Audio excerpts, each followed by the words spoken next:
할렐루야, 사랑하는 성도 여러분, 2월 둘째 주 주일 예배로 우리가 모였습니다. 지난주 제가 광고를 드린 대로 유럽 지방 감리교 신년성회로 모였습니다. 유럽의 많은 나라들 그리고 그 속에 속한 많은 감리교인들이 모여서 함께 예배를 갖고 성회를 가지며 또 회의를 하면서 하나님의 은혜를 나누었습니다. 이번에 모였던 지역이 이탈리아 타란토인데요. 우리가 지금 계속해서 베드로 전서의 말씀을 보는데 이 지역이 베드로와 또한 밀접한 관계가 있었음을 가서 또 보고 듣고 이제 알게 되었습니다. 특히 이 타란토는요, 고대 전통에 따르면 최초의 지역교회 공동체를 바로 사도 베드로가 세웠다고 합니다. 클라우디오 황제 때 그 클라우디오 황제가 41년부터 54년까지 재임을 했는데요. 42년, 즉 재임 그 후에 제2년에 마가와 함께 안디옥에서 로마로 여행하는 동안에 사도 베드로가 이곳에 이 타란토에서 지역 공동체, 복음 공동체를 세웠다라고 합니다.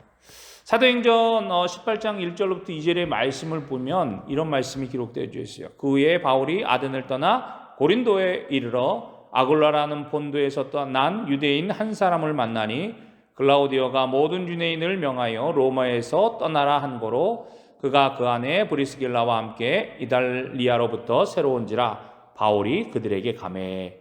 즉 이 말씀을 보면 바울 역시도 이 타란토라고 하는 지역을 방문하고 이곳으로 이제 추방 아닌 추방을 당했던 유대인들을 위로하고 또 권면했던 것을 보게 됩니다. 사도행전에 나왔던 이 클라우디오가 바로 클라우디오 황제였습니다. 앞서도 말씀드린 것처럼 41년부터 54년까지 이제 재임을 했는데 사도 베드로는 42년에 이쪽 지역을, 이 타란토 지역을 다니면서 지역 공동체, 복음 공동체를 세웠잖아요. 근데 45년경에 이탈리아의 유대인들을 강제 추방하는 이 반유대 정책을 이 클라우디오 황제가 행하였습니다. 그래서 아굴라, 브리스길라 뿐만 아니라 약 2만 5천 명의 그리스도인들, 이 로마에 거주하는 그리스도인들이요, 그리스의 고린도로 강제로 이주하게 되었습니다. 즉 이런 상황 속에서 베드로와 마가는요, 그 추방령이 내리기 이전 42년경에 로마인들과 함께 이 타란토 앞바다에 이제 방문을 하였고 그곳에서 작은 배를 갈아타고 타란토를 방문했습니다. 저희가 묵었던 그 숙소에서 그 목사님께서, 이탈리아의 현지 목사님께서 설명을 해주시는데요. 저희가 묵었던 숙소 앞에가 바로 바다였는데 그 앞에서 보이는 큰 섬이 하나 있었습니다. 그리고 그 옆에 작은 섬이 하나 있었는데요. 그 큰 섬이 바로 베드로가 이곳을 도착했을 때 내렸던 곳이라고 합니다. 그리고 그 옆에는 이제 마가의 섬이라고 이제 명명했다고 합니다. 왜 그러냐면 그 큰 섬 중 그 앞바다에 있는 섬에 내렸는데 그곳에서 베드로는 그곳 섬에 내리자마자 하나님 앞에 무사히 이곳에 도착했음을 감사하며 하나님 앞에 무릎을 꿇고 기도를 했다고 합니다. 그래서 전설에 의하면 그곳에서 베드로가 기도했을 때 그 바위에서 기도했던 그 기도의 자리에 베드로의 무릎이 찍혀져 있다라는 전설이 내려오기도 하고, 그래서 이 마가를 수호 성인으로 모시고 있던 이 베네치아 사람들이요, 베드로의 무릎이 찍힌 이 돌을 빼내다가 자기네 지역으로 옮겨갔다라고 하는 이야기가 전해진다고 합니다. 그렇듯이 이 타란토 지역 정말로 복음의 시초가 되기도 했고 복음의 시발점이 되기도 했던 지역이었습니다. 참 기독교의 역사와 또 뗄래야 뗄 수 없는 지역에서 귀한 신령성회를 마치고 왔습니다. 또 한국에서 오신 감독님으로 비롯해서 이제 여러 강사님들의 말씀을 전해 들으면서 정말 이번 주제가 신의 성품을 닮아가는 그러한 주제로 우리가 함께 모여서 말씀을 듣고 기도하면서 집회를 가졌는데요.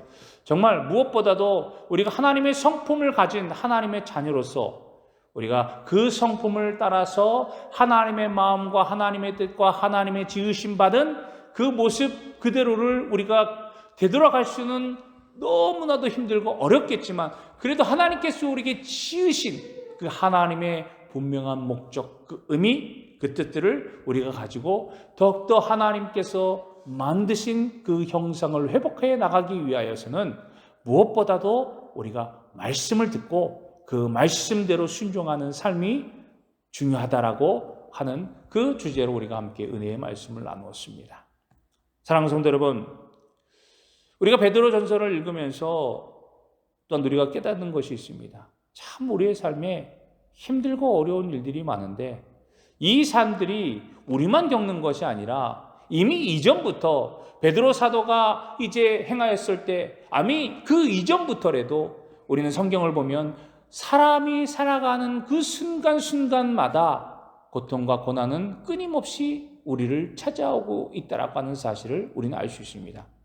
어찌 보면 하나님께서 우리에게 말씀하시고 약속하셨던 것, 즉 창세기에 하나님께서 태초에 천지를 창조하시고 사람을 창조하실 때 자기의 형상대로 지으셨잖아요. 그러면서 그 코에 생기를 불어넣은 즉 우리가 비로소 생명, 살아있는 영을 가진 존재가 되었습니다. 즉 하나님의 형상대로 지원받아서 하나님의 영이 우리 가운데 들어오자 하나님의 성품이 하나님의 모습이 우리 가운데 들어오자 우리는 비로소 사람으로서 제 역할을 감당할 수 있게 된 거예요. 그 일들을 행할 수 있게 된 겁니다. 즉 하나님의 영이 우리 가운데 들어오지 않았다면 우리는 여전히 진흙흙으로 그냥 하나의 이제 서 있는 상 같은 조각 같은 그런 모습으로 남아있을 수밖에 없어요. 여러분, 우리가 이 유럽에 살면서 많은 유물들을 바라보면서 야, 참 아름답다. 어떻게 저렇게 지었지? 어떻게 저렇게 아름답게 꾸밀 수가 있지? 조각할 수 있지? 라고 하는 것들을 보십시오. 참으로 정교하지 않습니까? 그런데 그것이 움직입니까? 살아서 돌아다닙니까? 아니면 무슨 일을 행합니까? 아니잖아요. 왜 그렇습니까? 그것에는 영이 없기 때문이에요. 우리도 마찬가지입니다. 하나님께서 우리를 아무리 아름답게 손으로 빚었다 할지라도 하나님의 영이 우리 가운데 들어오지 않는 이상 우리는 여전히 그저 하나의 조각과도 같았다라고 하는 거예요. 그런데 하나님께서 친히 우리에게 하나님의 영을 불어 넣어 주시니까 비로소 우리가 하나님의 살아있는 영을 받은 하나님의 사람이 되었다라고 하는 거예요. 이것이 우리들의 본질입니다. 그런데 이 본질을 망각하고 잊어버리고 그 본질이 무너지니까 어떻게 됩니까? 대신 죄가 찾아오고 그 죄 가운데 우리는 빠져서 하나님을 떠나게 되어지고 하나님이 떠나고 난 그 순간부터 하나님은 뭐라고 말씀하셨어요? 남자는 땀을 흘려서 땅에서 모든 수고를 해야 땅이 먹을 것을 너에게 줄 것이고 여자들은 어떻게 된다고요? 해산의 고통을 허락해 주지 않았습니까? 즉 수고의 고통, 순간의 고통, 여자들은 해산의 고통, 즉 모든 삶에 있어서 고통은 하나님의 말씀을 떠난 그 순간부터 우리에게 끊임없이 찾아올 수밖에 없음을 성경은 우리에게 말씀해 주고 있어요.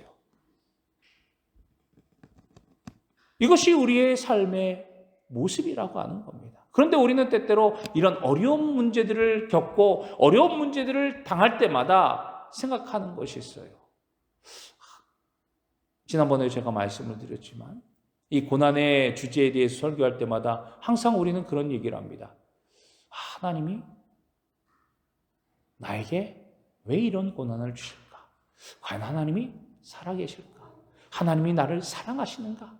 하나님이 나를 잊어버리셨나? 하나님이 나의 기도를 응답하지 않으시는가? 하나님이 나를 떠나셨는가? 라고 하는 그런 질문을 끊임없이 하게 되지 않습니까? 그러나 가만히 살펴보게 되면 우리가 분명히 깨달아야 될 건 그 안에 분명한 원인이 있다고 하는 거예요. 그 안에 분명한 뜻이 있다고 하는 사실을 우리는 잘 알 수가 있습니다. 마찬가지로 신앙생활 하는 데 있어서도 마찬가지라고 하는 거예요. 신앙생활을 잘하는 사람에게 어려움이 다가오고 시험이 찾아옵니다. 그때마다 우리는 하나님 앞에 무릎 꿇고 기도하지만 때때로 그 시험이 너무나도 크고 내가 감당하기 힘들어 하나님 앞에 기도한다 할지라도 무엇인가 풀리지 않는 그런 두려움과 막막함 속에 빠질 때도 있어요. 그때마다 우리는 어떻습니까? 자포자기할 때가 많습니다. 그러면서 신앙을 포기하는 경우들도 많이 보게 됩니다. 근데 왜 무엇 때문에 그럴까요? 하나님 앞에 나와서 기도하고 하나님 앞에 나와서 간구하고 하나님 앞에 나와서 하나님 뜻대로 살겠습니다. 우리가 그렇게 눈물 흘리면서 하나님을 찾고 하나님을 부르짖고 하나님을 만나려고 하는데 왜 그렇게 속히 응답하지 않으시는 하나님? 왜 그렇게 우리에게 빠른 해결책을 주시지 않는가에 우리는 의아할 때도 있다라고 하는 거예요. 우리 욥의 모습을 보십시다. 구약 성경 욥 너무나도 끔찍한 고난을 당한 사람이었어요. 욥의 고난을 보면 어떻습니까? 욥이 어떤 사람이라고 했죠? 성경을 보면 욥은 당대 의로운 자라고 그렇게 성경은 우리에게 고백하고 있어요. 의로운 자, 흠이 없는 자였어요. 하나님 앞에 칭찬받을 수밖에 없는 사람이었습니다. 그런데 욥에게 왜 그 큰 고난, 그 시련이 찾아옵니까? 사단이요, 하나님 앞에 내기하지 않습니까? 하나님, 아무리 하나님 앞에 의로운 사람이라 할지라도 하나님을 신뢰하는 사람이라 할지라도 고난과 역경이 찾아오면 하나님을 욕하고 떠날 것이에요. 다 그렇습니다. 세상 사람들 보십시오. 조금만한 고난이 찾아와도 다 떠나지 않습니까? 하나님을 욕하지 않습니까? 욥도 그럴 거예요 라고 자신 있게 하나님 앞에 이야기합니다. 그때 하나님이 그렇지 않아. 절대 그렇지 않아. 욥은 의로운 사람이야. 그럼 제가 그렇게 해볼까요? 그래, 네가 그 생명을 건들지 말고 한번 해봐 라고 했을 때 그에게 비로소 끔찍한 고난이 찾아옵니다. 자기가 가지고 있던 재산들 그리고 모든 가축들 다 빼앗기고 죽어버리는 끔찍한 경험을 시작으로 해서 자기가 끔찍히 사랑하는 자기의 자녀들 10자녀도 다 죽게 되고 심지어 믿고 그렇게 의지했던 자기의 부인마저도 너 이렇게 끔찍한데 너 이렇게 고생하는데 고난받는데 너 이렇게 아파하는데 이런 고난들이 왜 우리에게 찾아왔냐? 우리 지금 아무런 죄도 하나님 앞에 범하지 않았는데 왜 이런 죄를 우리가 짓게 되느냐? 차라리 하나님을 저주하고 떠나라. 이렇게 있는 하나님이 어딨냐? 아무런 응답도 하지 않는 하나님이 어딨냐? 라고 하면서 그 부인이 그렇게 욥에게 이야기하고 떠나지 않습니까? 욥은 자기 몸에 종기가 나고 골마 터져서 냄새나고 개가 그 종기까지도 핥아 먹을 정도로 끔찍한 자기 몸에 육신의 질병까지도 얻게 되었는데 욥은 결코 하나님을 원망하거나 하나님 앞에 하나님을 저주하거나 하나님을 욕하지 않았어요. 사랑하는 성도 여러분, 그렇습니다.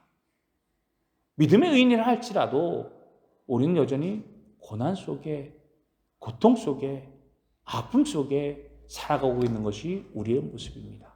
때때로 그것이 하나님이 주는 고난일 수도 있고요.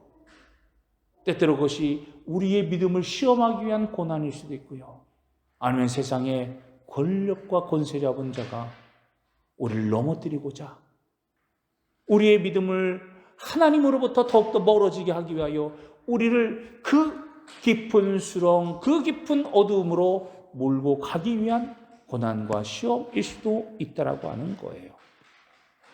그렇다면 우리가 끊임없이 우리는 하나님의 은혜 가운데 살기를 고백합니다. 하나님의 은혜 가운데 거하기를 원합니다. 하나님의 은혜가 나에게 충만하기를 원합니다라고 고백하며 살아가고 있는데 어떻게 그런 삶을 살아갈 수 있을까? 어떻게 우리는 하나님의 은혜 가운데 하나님이 함께 하시는 믿음의 삶을 살아갈 수 있을까? 오늘 사도 베드로는 우리에게 그것에 대해서 말씀하고 있어요. 먼저 뭐라고 말씀하시지요? 오늘 8절을 보니까 근신하라 깨어라라고 우리에게 말씀하고 있습니다. 7절의 말씀을 보면 우리가 봉독하진 않았지만 뭐라고 말씀하고 있지요? 너희 염려를 다 주께 맡기라. 이는 그가 너희를 돌보심이라. 할렐루야. 모든 근심과 염려와 걱정을 어떻게 하라고요? 사도 베드로는 우리에게 말합니다. 너희가 짊어지고 너희가 끙끙 싸매고 너희가 그것을 해결하기 위하여 여러 가지 방법으로 스트레스 받으면서 그렇게 하지 말라고 이야기합니다. 오히려 염려와 근심과 걱정을 너희들이 당하게 된다면 온전히 그것을 주님 앞에 고백하고 주님 앞에 내어 맡기라고 이야기하고 있습니다. 주님 앞에 맡길 때, 하나님 앞에 기도할 때, 하나님의 앞에 나가서 하나님의 뜻을 간구할 때, 비록 시간이 더디다 할지라도, 물론 그 과정 속에서 정말 내 삶이 힘들고 어려울 수 있겠지만, 그럼에도 불구하고 하나님 앞에 매달리고, 하나님 내 이런 염려와 아픔이 있어요. 네, 하나님 이러한 고통이 있습니다. 하나님 나에게 길을 열어주시고 나를 도와주옵소서 라고 하나님 앞에 맡기라고 하는 거예요. 이것이 근신하고 깨어있는 신앙이라고 하는 겁니다. 왜 그렇습니까? 사도 베드로는 이어서 우리에게 말합니다. 뭐라고요? 너희 대적 마귀가 우는 사자같이 두루다니며 삼킬 자를 찾는다라고 우리에게 경고하고 있어요. 우리가 깨어있지 아니하고 근심과 걱정 속에 붙잡혀 있고 그것 때문에 내 마음이 아프고 내 마음이 절망 가운데 있다면 그것은 우리가 하나님 앞에 맡기지 못하고 하나님 앞에 우리가 매달리지 못한다면 그것은 이 세상의 권세 잡은 자, 이 세상의 마귀에게 너무나도 좋은 먹잇거리가 된다라고 하는 사실을 우리에게 말씀해 주고 있다라고 하는 거예요.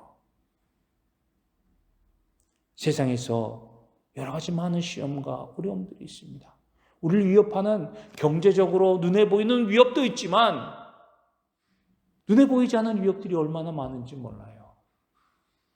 우리의 신앙을 우리가 하나님의 사람으로 살아가야 되는 그 기본적인 것들조차도 흔들어버리고 망각케 하며 우리로 하여금 그 기준점을 놓쳐버리게 만드는 많은 유혹들이 얼마나 많이 있습니까? 앞서도 말씀드렸지만 태초의 유혹이 어떤 유혹이었어요? 뱀에 대한 유혹 아닙니까? 뱀이 하와를 찾아와서 유혹을 하지 않았습니까? 하나님이 창조하신 가장 아름다운 것, 가장 완벽한 에덴 동산에서 뱀은 하와를 유혹하며 시험합니다. 하와가 하나님의 말씀을 전적으로 믿고 신뢰하고 있었다면 대번 어떤 유혹과 시험이 와도 그렇지 않아, 절대 안 돼, 할 수 없어 라고 단호하게 그 시험을 이겨냈을 것입니다. 하지만 마음에 조금이라도 의심이 생기고 그래도 될까? 그래 볼까? 이래도 되지 않을까? 라고 하는 조그만한 생각, 자기의 의지, 자기 생각이 들어갈 때 하나님의 말씀이 흔들려 버리게 되고 그 안에서 사단의 유혹, 사단의 역사가 시작되고 있음을 우리는 잘 깨달아야 될 줄로 믿습니다. 안타깝게도 그래서 저 사람 아담이 실패하지 않았습니까? 그래서 고난은 우리에게 영원토록 짊어지고 갈 십자가와도 같은 것이었습니다. 사랑하는 성도 여러분, 예수님의 모습을 보십시다. 예수님께서 십자가를 짊어지실 때 그 십자가의 고통을 너무나도 잘 알기에 어떻게 하셨지요? 겟세마네 동산에서 땀이 피로 변할 때까지 그럴 절박한 심정으로 하나님 앞에 기도하고 매달렸던 것을 우리는 너무나도 잘 알고 있습니다. 그러지만 예수님은 이 잔을 내게서 하나님 원하시면 이제 옮겨주시기를 원합니다. 이 고통과 이 고난, 내게는 너무나도 크나큰, 너무나도 짊어지기 감당하기 힘든 큰 고통과 어려움입니다. 그러나 주님, 아버지여, 내 뜻대로 마옵시고 아버지의 뜻대로 하옵소서. 하나님 앞에 모든 것을 맡겼던 예수님의 기도를 우리는 너무나도 잘 알고 있습니다. 그리고 예수님께서 사역을 시작하기 전에 광야에 나가서 40일 금식하며 기도할 때에 사단이 예수님께 찾아왔을 때, 예수님을 유혹하면서 예수님을 무너뜨리려고 할 때 예수님은 어떻게 하셨습니까? 그 사단의 유혹을 말씀으로, 믿음으로 이겼던 것을 우리는 너무나도 잘 알고 있습니다. 사랑하는 성도 여러분, 그렇습니다. 우리는 때때로 오는 그 시험과 아픔과 절망과 고통이 너무나도 크고 너무나도 끔찍해서 우리는 이기지 못할 것 같다, 자포자기할 때도 참으로 많습니다. 하지만 이미 이 모든 것을 알고 계신 하나님, 이 모든 것을 다 겪으신 우리 하나님, 주님의 능력이 우리 가운데 있어요. 그러므로 우리는 당당히 맞서서 싸워서 승리하는 저와 여러분이 되시기를 주님의 이름으로 간절히 축복합니다. 근신하고 깨어 있어서 하나님의 뜻 안에서 거하는 자, 여러 가지 영적인 시험에서, 영적인 싸움에서 우리가 이길 수 있도록 끊임없이 하나님의 말씀을 붙잡고 하나님의 말씀 앞에 서 나가는 저와 여러분이 되시기를 주님의 이름으로 간절히 축복합니다. 예수님은요, 요한복음 10장 10절에 이렇게 우리에게 말씀해 주셨습니다. 도적이 오는 것은 도적질하고 죽이고 멸망하는 것뿐이요, 내가 온 것은 양으로 생명을 얻게 하고 더 풍성히 얻게 하려 함이라. 예수님이 오신 것은 우리를 끔찍한 길로, 어둠 가운데, 우리를 더욱더 고난 가운데 내몰고자 오신 것이 아니라 우리를 살리시고 더 풍성한 것으로, 더욱더 값진 것으로, 더욱더 복된 것으로 우리에게 채워주시기 위하여 우리를 살리시고 우리에게 오셨음을 우리에게 분명히 말씀해 주시고 계십니다. 사랑하는 성도 여러분, 이제 우리가 그 은혜와 능력 가운데 있는 하나님의 자녀임을 우리가 믿기를 주님의 이름으로 간절히 축복합니다. 그래서 사도 베드로는 오늘 우리에게 뭐라고 말씀하십니까?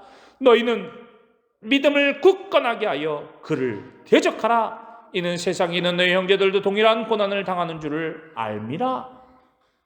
즉, 이 고난이 나 혼자만이 겪는 고난이 아니다.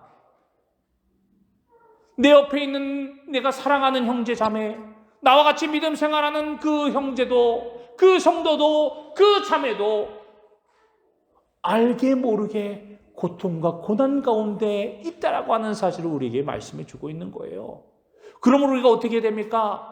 함께 합력하여 하나님 앞에 기도하고 모여 말씀을 듣고 하나님의 은혜를 간구하는 믿음의 공동체로 든든히 서나가야 된다고 우리에게 말씀해 주고 있는 거예요. 여러분, 혼자서 고난과 여건과 아픔들을 이겨낼 수 있는 것은 참으로 힘들고 어렵습니다. 하지만 함께 우리는 하나님의 사람으로서 같은 고난 가운데, 같은 어려움 속에 우리가 있게 믿음의 공동체 안에서 그것을 함께 나누고 함께 염려하고 함께 중보하면서 믿음으로 승리해 나가는 우리 모두가 되어야 될 줄로 믿습니다. 그래서 믿음의 공동체가 너무나도 중요한 거예요. 혼자서 물론 할 수도 있겠지요. 혼자서 하나님 앞에 울고 불며 매달리며 하나님의 뜻 가운데 하나님의 역사심을 체험할 수도 있겠지요. 하지만 여러분 보십시다. 초대교회 성도들이 모여서 함께 모여서 하나님의 약속의 말씀을 붙들고 기도할 때 그곳에 모인 오순절 다락방에 모였던 많은 하나님의 사람들이 함께 성령의 놀라운 은혜를 체험하지 않았습니까?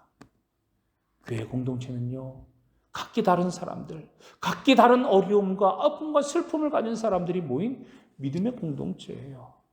우리가 다르다고 하는 겁니다. 나와 같은 사람이 하나도 없어요. 하지만 그 안에서 서로 아픔을 우리가 인정하고 서로 다름을 인정하고 서로 같이 하나가 되어 하나님의 뜻 가운데서 나갈 때 하나님은 그 공동체를 통하여 하나님의 놀라운 영광과 축복의 통로로 삼아 주시는 줄로 믿습니다. 저는 우리 교회가 그런 공동체라고 믿어요. 그런 공동체임을 나는 하나님 앞에 감사하며 기도하고 있습니다.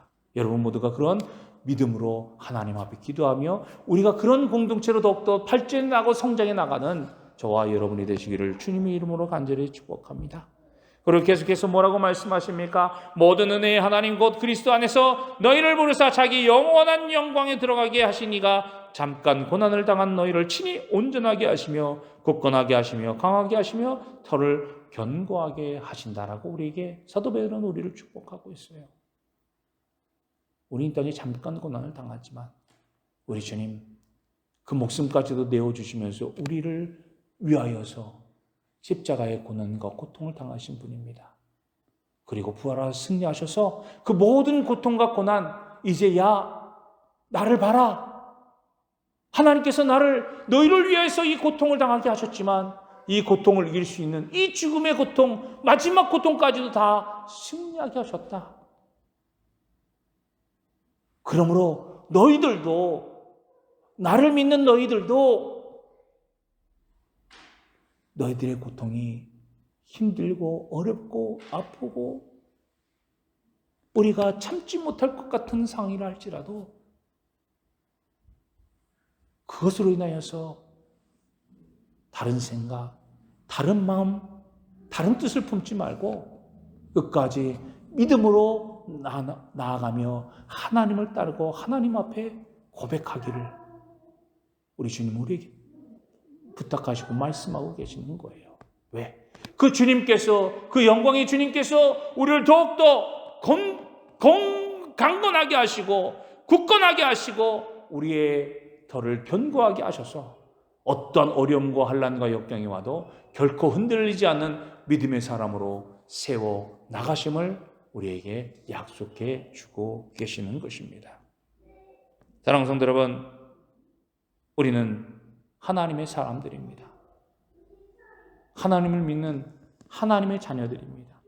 하나님이 예수 그리스도의 피값으로 사신 하나님의 사람들이요, 하나님의 자녀요, 하나님의 몸된 교회입니다.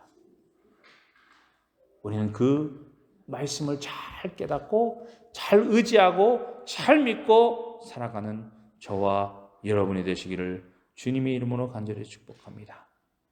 고린도전서 10장 31절 사도 바울 우리에게 뭐라고 고백합니까? 그런즉 너희가 먹든지 마시든지 무엇을 하든지 다 하나님의 영광을 위해 하라. 우리의 모든 것은요, 하나님의 영광을 위하여서 해나가는 하나님의 사람들입니다. 우리가 고난을 당해도, 우리가 아픔을 당해도, 우리가 슬픔을 당해도 그것을 통해서 하나님의 영광이 우리 가운데 나타나게 된다고 하는 거예요. 오늘 우리가 이 말씀을 통해서 이제 우리의 삶이 더욱더 하나님의 뜻 안에서 든든히 서나가는 그런 믿음의 사람들이 되어서 하나님의 뜻 가운데 살아가는 저와 여러분이 되기를 주님의 이름으로 간절히 축원합니다. 우리 안에 놀라운 소망이 있습니다. 기쁨이 있습니다. 평안이 있습니다. 즐거움이 있습니다. 왜? 하나님이 나와 함께 하시고 내가 하나님의 자녀이기 때문입니다. 여러분, 우리의 삶이 이 은혜로 더욱더 승리하여 하나님의 영광 가운데 나가는 저와 여러분이 되시기를 주님의 이름으로 간절히 축원합니다. 기도하겠습니다.